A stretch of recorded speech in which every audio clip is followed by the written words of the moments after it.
Shedeur Sanders may be new to Cleveland, but the failure that greeted him is all too familiar. Over the past 5 years, the Browns have cycled through 13 different starting quarterbacks, each one a casualty of poor development, instability, or mismanagement. Stefanski's presence was supposed to bring structure, but the same patterns are repeating. Sanders, like many before him, stepped onto the field underprepared and overexposed, made to carry the burden of a franchise that hasn't figured out how to support its own signal callers. If you're into the real story and all the messy twists they don't show on highlight reels, go ahead and subscribe. And if you're sticking around to see how this Browns QB chaos plays out, you should definitely be subscribed. What happened to Sanders was a fluke. It was a continuation. Until Cleveland overhauls how it brings quarterbacks along, they'll keep asking young talent to survive in a system that doesn't protect them. Sanders' debut wasn't just one bad game. It was another chapter in a story the Browns seem unwilling to rewrite. There's blowing a call, and then there's what Kevin Stefanski and the Browns did with Shedeur Sanders. It wasn't just a bad decision. It was a complete failure from top to bottom. And when a Cowboys insider steps in to expose it, not with speculation, but with receipts and frustration, you know the mess runs deep. This wasn't about a young quarterback having a shaky debut. It was about a franchise throwing their rookie into the fire without giving him a hose, a helmet, or even a heads-up. Let's start at the core of the issue. Shedeur's debut was sabotage from the inside. According to the insider, there were serious doubts about whether Stefanski even wanted him to start against the Raiders. Not based on talent, not based on readiness, but because of internal disagreements. Politics, control, the kind of drama that turns NFL locker rooms into landmines. And the consequences? Predictable. Offensive line miscommunication. A quarterback unfamiliar with his own cadences. A playbook clearly built for someone else. The result wasn't a reflection of Sanders' ability. It was a spotlight on Cleveland's chronic dysfunction. A talented young QB walked into a game with none of the tools he needed to succeed. No rhythm, no chemistry. No plan that matched his strengths, and somehow, the conversation still shifted to whether he was ready. He wasn't the problem. The system was. And it's not a new system. Cleveland has been chewing up quarterbacks for years. 13 different starters in 5 seasons. Every one of them brought in with promise, pushed into chaos, and then tossed aside when things didn't click instantly. Over and over, it's the same cycle. New quarterback, same broken structure. So here comes Shedeur Sanders, nationally hyped, well-scouted, carrying expectations. And what does he walk into?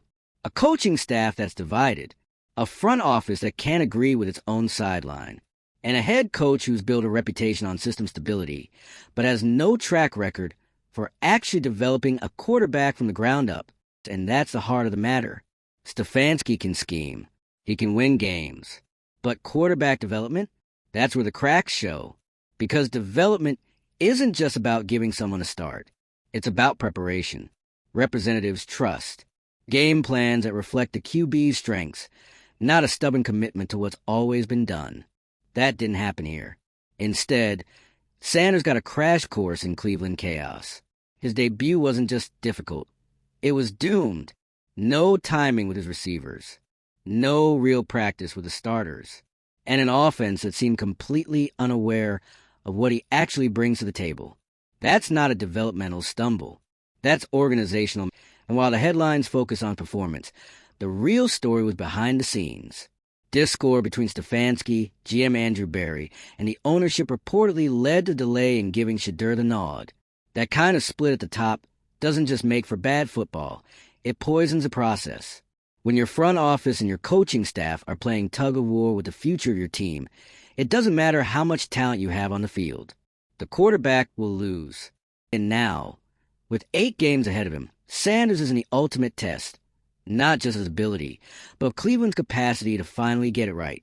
Because this time, the excuses won't fly. Now, he's reportedly getting the reps. The game plan is being tailored.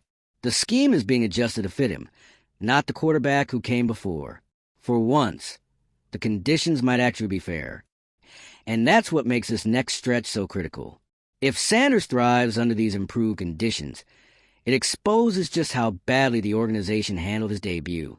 It becomes clear that the problem wasn't readiness. It was preparation. Not a lack of talent, but a lack of leadership. But if the struggles continue, even with full support, then Cleveland will have to make decisions that go beyond Shedeur. Because at that point, the issue isn't just a single quarterback. It's a system that's unable or unwilling to evolve, and that's the league-wide ripple effect. Because this isn't just a Browns issue. It's an NFL problem. Too many teams treat backup and rookie quarterbacks like emergency plans instead of long-term investments.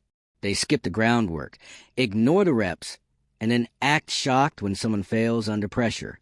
You can't expect elite play from someone who hasn't been given elite preparation. That's why franchises like New England and Philadelphia don't just survive injuries. They adapt to them. They develop their backups. They plan for transitions. And that's why their young QBs don't fall apart the second they see a live defense.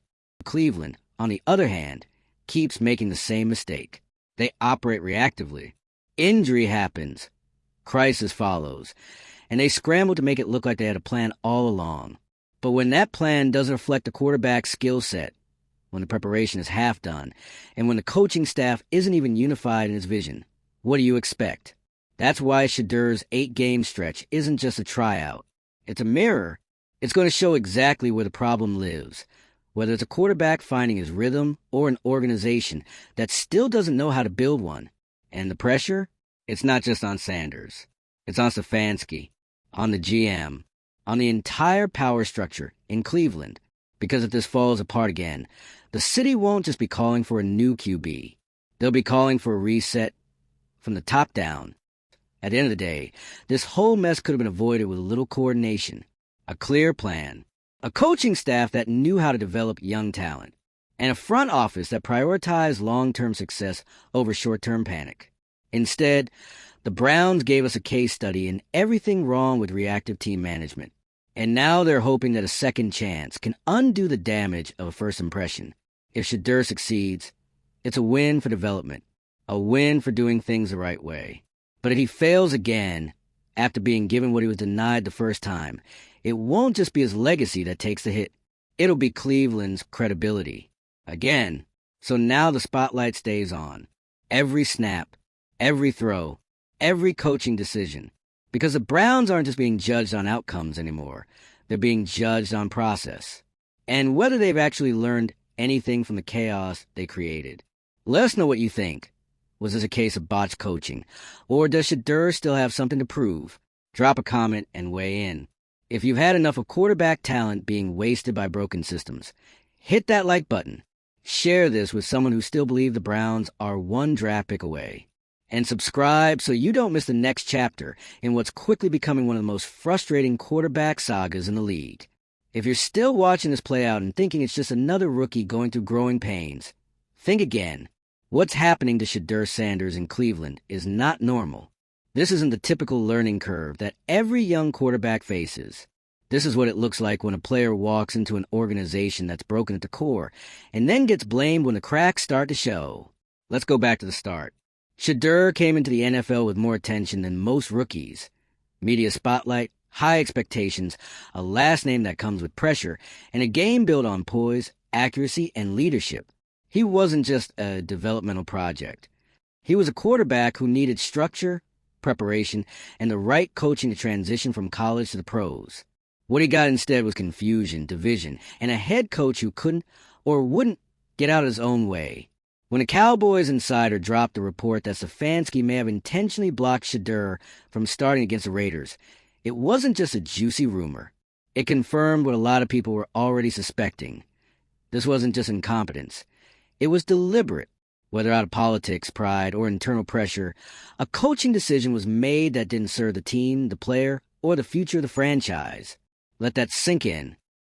Because that game wasn't just a chance to get Sanders on the field. It was an opportunity to start building something. And Cleveland blew it. By the time Sanders got out there, he didn't just look unprepared. He was unprepared. Not because he lacked skill, but because he wasn't given the reps. His cadence was unfamiliar to the offensive line. The blocking was misaligned. The game plan didn't reflect his strengths at all. Everything looked out of sync, and the blame landed where it always does, on the guy holding the ball.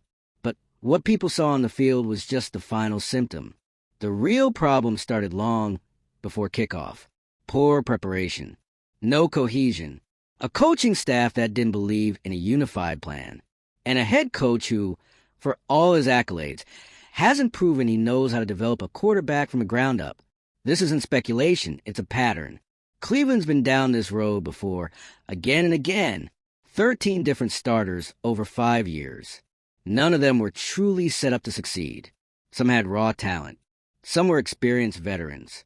Some, like Sanders, were high-potential rookies with unique skill sets. But all of them were failed by a system that couldn't deliver consistency, couldn't adjust the player, and couldn't align from top to bottom. And now here we are, again. Another quarterback, another crisis. What's different this time is how visible it's become. Thanks to the insider leak, the national spotlight is now directly on Cleveland's dysfunction. You've got analysts calling out Stefanski's handling of the situation. You've got fans demanding answers. You've got a locker room that, reportedly, isn't exactly unified on who should be calling the shots. And in the middle of it all, a young quarterback who's just trying to prove he belongs. Let's talk about those next 8 games, because that stretch isn't just important, it's defining. This is where Shedeur's story could split into 2 very different paths. If he succeeds with full support, proper reps, and an offense that finally plays to his strengths, it validates everything people have been saying, that he wasn't the issue, that given structure, he can deliver, that maybe, just maybe, he's a quarterback Cleveland's been looking for all along. But if he fails, the narrative turns fast. It becomes about potential that never panned out, or the game was too fast for him, or he just didn't develop. And once that kind of talk starts, it's hard to recover from, especially when you're playing for a franchise that has a habit of moving on the moment things get tough. That's why these games matter so much, not just to Sanders, but to the entire Browns organization, because they can't afford another quarterback failure, not with the league watching, not with the heat that's already on Stefanski, not with the front office split, and the fans fed up. And honestly, this isn't even just about Cleveland anymore. The NFL is paying attention, because this case reflects a deeper issue across the league, how teams treat their backups and young talent. Most franchises still treat rookie QBs like lottery tickets. If they win, great. If not, just try again next year. But the teams that actually build something sustainable, they treat quarterback development like an investment. They plan. They prepare. They don't wait for disaster to strike before figuring out if the next guy is ready. That's what separates the organizations that survive injuries, retirements, and roster turnover from the ones that stay stuck in the same losing cycle. And right now, Cleveland is stuck. The handling of Shedeur's debut didn't just expose cracks in the foundation. It practically screamed that nothing has changed. That even with a promising talent, the Browns still haven't learned how to support a quarterback properly. But there's still time. That's the one thing working in Sanders' favor right now. 8 games. That's 8 weeks of real reps, full-speed adjustments, and a team that, at least on paper, is finally trying to put his weight behind him. If they stick to it, if they resist the urge to panic or shift directions again, then we might actually get to see the version of Sanders that fans and analysts have been waiting for. The one who can make smart reads. The one with accuracy under pressure. The one who, with the right support, can lead a team, not just survive behind one. And if that happens, everything changes. Not just for Shedeur, but for the entire Browns organization. Stefanski might buy himself time. The front office might find some much-needed clarity. And the fans? They might finally have a quarterback to believe in. But that's a huge if, because this team has shown time and time again that consistency isn't their strength. One bad outing, one game where things don't go to plan, and the pressure starts to mount again. The media storms back in. The whispers grow louder, and the cycle starts over. So the question now isn't just whether Shedeur can step up. It's whether Cleveland can finally stay out of its own way long enough to let him. That's what this whole thing boils down to. Control. Who has it? Who's willing to give it up? And who's actually building something for the long haul? Because if Stefanski is still playing politics, if the GM is still operating on a separate timeline, and if the owner is still trying to play puppet master from the top, then no quarterback, no matter how talented, is going to succeed. It has to start with alignment. And it has to start now. If you've made it this far, you're already deep in the madness that is the Cleveland Browns quarterback saga, and trust me, it gets worse before it gets better. Shedeur Sanders wasn't just mismanaged. He was sacrificed. All the warning signs were there. A fractured coaching staff, a front office that couldn't unify around vision, and a rookie quarterback who needed guidance but got politics. By the time a decision was made to start him, after an internal tug-of-war, it was already too late. He was thrown into the spotlight with no real protection, no full-speed reps, no scheme alignment, and no organizational clarity. And then the world watched as Cleveland shrugged, like this was somehow just a part of the process. It wasn't. And let's talk about that Raiders game one more time. Not because of the box score, but because of what it revealed. You could see it from the opening snap. The cadence misfires. The timing issues. The lack of chemistry. This wasn't just a team with a rookie quarterback. It was a team that looked like it had just met their quarterback. And that's on coaching. That's on preparation. That's on Stefanski. You can't run a timing-based offense with a quarterback who hasn't been given timing-based practice. You can't expect your offensive line to protect a player whose play style, more downfield, more movement-based, requires completely different blocking rhythm than the guy before him. You especially can't expect a rookie to perform under live pressure when his head coach reportedly waffled on even letting him start until the last minute. And yet, when things didn't go well, the whispers began. Maybe he's not ready. Maybe the moment was too big. Maybe Cleveland needs to rethink its quarterback plans again. No, what they need to rethink is everything around the quarterback. Because let's be honest, Shedeur Sanders didn't walk into a stable, well-oiled franchise. He walked into Cleveland, a place where the quarterback depth chart changes more often than the weather, and long-term plan is just another way of saying, we'll try something new next season. A place where even when you draft talent, the infrastructure isn't there to help it grow. 13 starters in 5 years. That's not competition. That's chaos. That's a failure of culture, a failure of development, a failure of leadership. And it's a pattern that continues to bury talented quarterbacks before they even get the chance to show what they can do. Which brings us to right now. Because now, finally, Cleveland is doing what they should have done from the start. Giving Shedeur the first team reps, tweaking the offense to fit his strengths, prioritizing deeper passing lanes, extended route trees, and pocket mobility, creating game plans that reflect who he is instead of forcing him to copy the ghost of quarterbacks past. It's a long overdue course correction. But the timing? It's everything. Because this next stretch of games isn't just about development. It's about evaluation. And not just of Sanders, but of the entire system. If he performs well, the finger will point squarely at the coaching staff for failing him out of the gate. If he struggles again, even with support, then the organization will be left to reckon with a much bigger question. Is the problem systemic? And the answer, based on years of data, would be yes. Because Sanders isn't the first to be failed this way. And if things don't change quickly, he won't be the last. But that's what makes this situation so critical. Not just for the Browns, but for the league. Around the NFL, too many teams still operate under a next man up mentality. It sounds tough, but it's lazy. It assumes your backup can just slide in and deliver under fire, without preparation, without reps, without a game plan designed for their skill set. And when they don't, the blame falls on the player, never the system. But the truth is, quarterbacks don't develop in isolation. They're shaped by the people around them, the schemes they're given, the way they're taught, the rhythm of their practice weeks. When a young quarterback fails, it's almost never because of talent. It's because the environment wasn't built to support him. That's what separates good franchises from the ones stuck in a permanent rebuild loop. Franchises like New England and Philadelphia, they build pipelines. They develop depth. Their backups get real reps. Their coaching staffs have contingency plans. So when the young guys step in, they're not deer in headlights. They're ready. The Browns? They scramble. They react. They plug holes. They hit the panic button by week 3. And then they wonder why no one sticks. But here's the thing. If Sanders succeeds now, with proper preparation, it exposes all of that. It shows that the talent was never the issue. It puts pressure on Stefanski and the front office to explain why it took this long. And it forces the NFL to confront something they don't like to talk about. That quarterback development isn't just about giving someone a chance. It's about building the right environment to turn that chance into something real.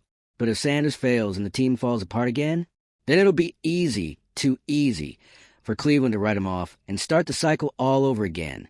New draft pick, new promise, same result. And that's what fans are afraid of, because Browns fans have seen this movie before. It starts with hope, then the system fails, then the blame shifts, then the rebuild begins. Again, and again, and again. But this time feels different. Not because the outcome is guaranteed, but because the consequences are higher. Stefanski is under real pressure. The front office is under real scrutiny. And Sanders has national eyes on him, not just because of his name, but because of what he represents. A chance for Cleveland to finally do something right. It's not too late. If this team stays committed to building with Shedeur, not around him, if the coaching staff keeps tailoring the offense to what he does well, if the reps stay consistent and the messaging stays clear, then he has a real shot at breaking the cycle. But if they revert, if they panic at the first setback, if they pull the plug before the process plays out, then Cleveland won't just lose another quarterback. They'll lose whatever trust still remains in that locker room, and whatever faith is left in the fan base. So as the next game approaches, all eyes are on one question. Will the Browns let Shedeur Sanders play, or will they get in his way again? Drop your take below. Who's really responsible for what went down in that debut? And can Shedeur still take control of the season? Smash the like button if you're rooting for real development over dysfunction. Share this with the one Browns fan who's still trying to stay optimistic. And hit subscribe, because however this turns out, you're going to want to see how it ends.